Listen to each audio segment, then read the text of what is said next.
Greetings, this is Dr. Smith coming at you today.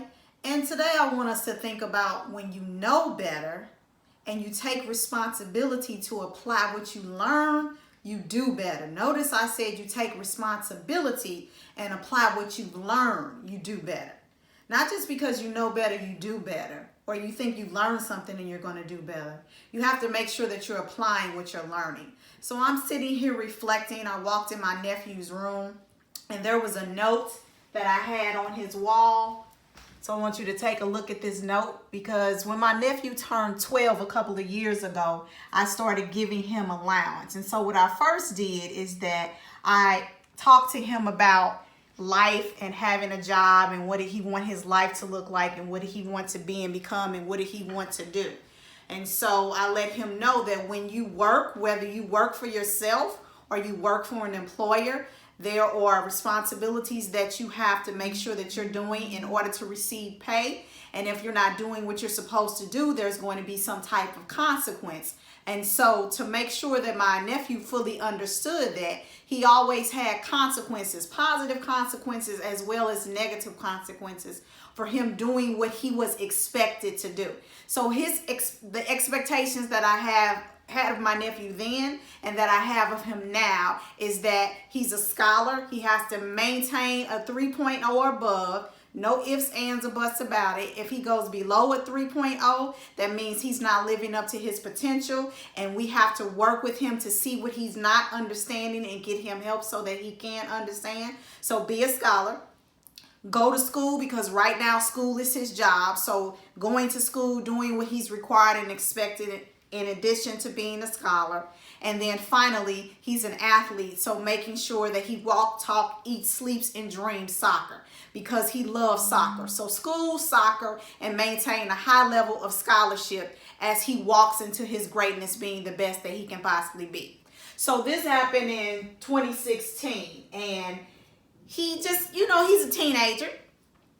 And teenagers, they do things, they don't do things. So I'm like, if you continue to do what you're not supposed to do, there's going to be a consequence. And so as the individual that's working with him, I will remind him of what he's doing that is great and what he's doing that's not so great, and what's going to happen if he's not living up to the expectation.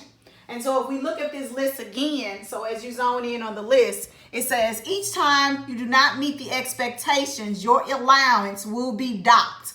So I just give him a list of things. If his room is messy, if he's eating in his room, if the dishes are in his room, the hallway and the bathroom is dirty. So these are just his chores he had to do. And if he didn't live up to that expectations, I would dock his pay.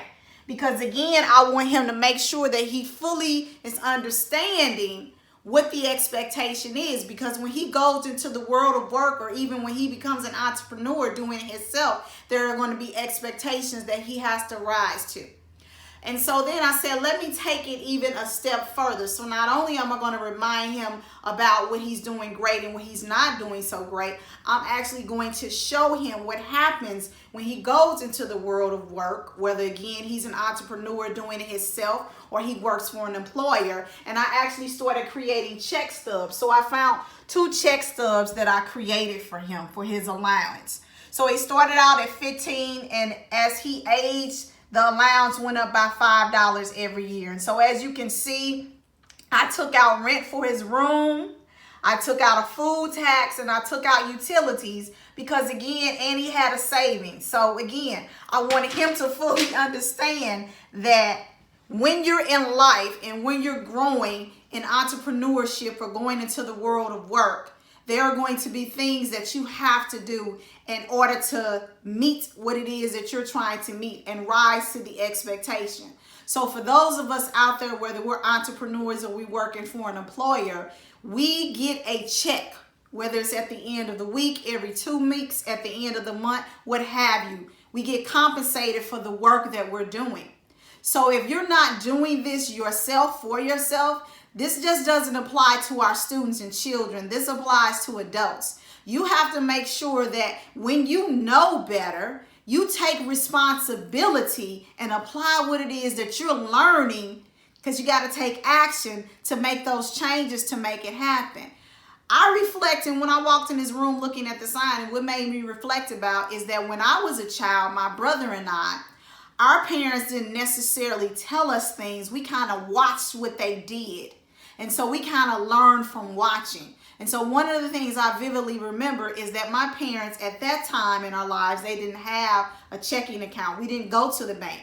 We went to the check cashing place, or we went to the post office to get money orders to pay bills. And so as I grew and I grew up, that's what I started doing. Even though I had a college degree, that means absolutely nothing. I mimicked the behavior that I saw my parents do. And so at one time I had an epiphany, because I always walked, my college was by a bank. And so I would always walk past a bank, not knowing that you can actually go into the bank and you can start a bank account yourself. I acquired this knowledge through education. So that's why I'm saying when we know better, we take responsibility and apply what it is that we're learning so we can do better. So when I think about my nephew and I reflect and think about the lessons that I learned from my parents, because one, even though we went to get money orders, they showed me that you have a bill, you have to pay your bill, and this is the way that you pay your bill. So I said, I have acquired more knowledge, so let me add to that knowledge to make sure that my nephew fully understands, because he might not be a visual learner like me. So not only am I going to visually show him for his auditory skills, I am going to speak with him so that he can hear me, he can see. We're going to sit down and we're going to go through lessons together as a unit so that he can make sure that he fully understands. So now my nephew is 15 years old. He still gets allowance. My brother and my sister-in-law now, they provide him with the allowance still for him being a scholar, because we want him to maintain his grades, because education is very important in our household. He's serious about soccer, so he's committed to that sport. So we support him in that sport. In school, that is his job. So we're making sure that he fully understands why he's in school, what he needs to get out of school, and how he can apply the lessons that he's learning in school so that he can be successful in life. So in essence, we want to make sure that the knowledge base that we have ourselves, that as we grow and we develop ourselves, we need to make sure that we're applying what it is that we're learning. Because if we're not applying what it is that we're learning, it's not doing anything for us. So think about the lessons that you have continuously learned. Are you applying what you have learned from those lessons? Because if you're not applying what you learn, those lessons are going to repeat themselves. So again, when you know better, you take responsibility and apply what you have learned so that you can do better. Because you won't do better just because you know better. Application is key. It's a necessity. Apply what it is that you're learning so you can walk this journey on being great and walk into your essence and be the best that you can possibly be. I'm Dr. Shonta Smith. The essence is education. And as always, when the professor speaks, you should listen.